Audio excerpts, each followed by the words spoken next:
Right guys, Mark Crossfield here. In my hands today I've got the Titleist MB Forged. So this is the 716, the new Titleist MB Forged.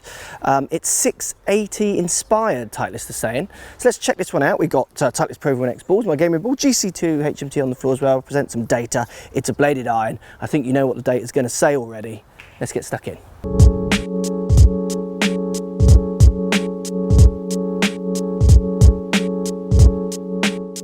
Right guys, Titleist MB Forged 716. So what we're getting, Titleist is saying it's more of a 680 inspired shape. So they're almost looking at their back catalogue to give the players, or their tour players and amateur golfers, the kind of desirable shape that they've produced in the past. You've got to remember this is a pure blade iron, kind of muscle back iron.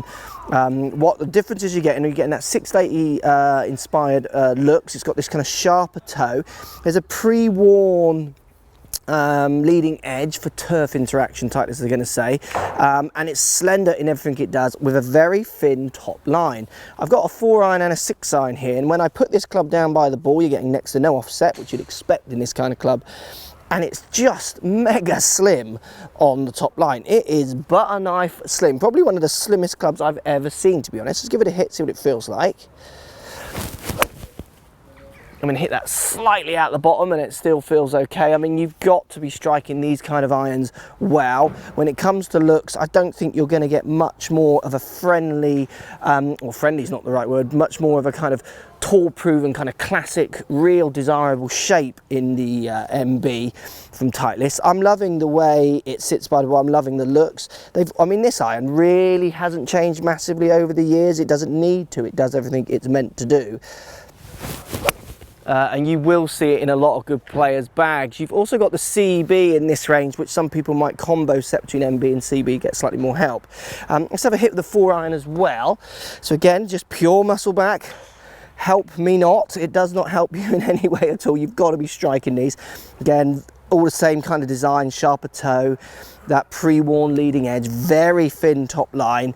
I can't believe I'm hitting this on camera. Let's give this a hit. It looks like everything I'd want this kind of iron to look like. It just scares me. It's tiny. Oh, look at that, hit that quite well. The trouble for me with 4-irons is I don't get the height to get them to stop the other ends. Now, what Titleist have done as well in their kind of launches is they've realigned their hybrid launch with their irons, which is quite clever. Not so good for people who've got the older hybrids, which are only out for a year, but they've tried to realign the hybrid launch with the irons, because you guys, and I totally agree with this, should be buying these clubs with hybrids in mind. So many people kind of, the buying patterns of hybrids are so muddled for people. They're often buying it with a wood, where matching it in with your irons is definitely the way forward. So I totally understand why Titleist are doing this.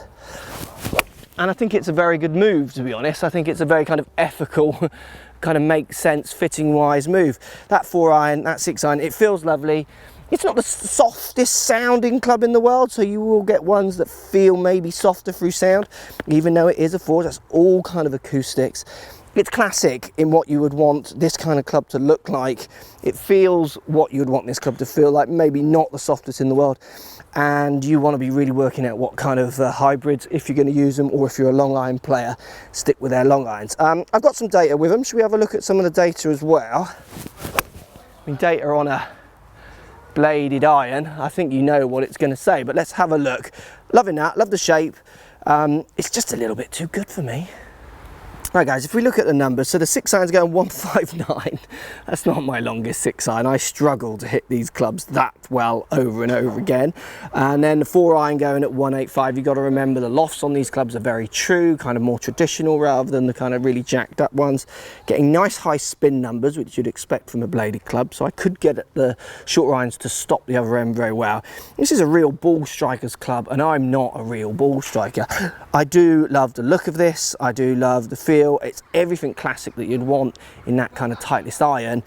I just want a little bit more jack lofts and help than that in my personal irons. You go and try them, give them a go. Remember to sync your hybrids in with your irons. I think that's a great message from Titleist this year. That club isn't really changing year on, year out, or a 2-year cycle. They're just changing kind of the opinions of the looks around your opinions at home a little bit to try and kind of maximise their sales through giving you what you want to look at. The performance of that club is as true as you put in. Post comments down below, guys. Thanks for watching. Subscribe to my YouTube channel for loads more videos. Find me on Instagram at Crossfield Mark, also on Twitter at 4golfonline. Find me on Facebook, Mark Crossfield. Thanks for watching. Post comments as always, and see you soon.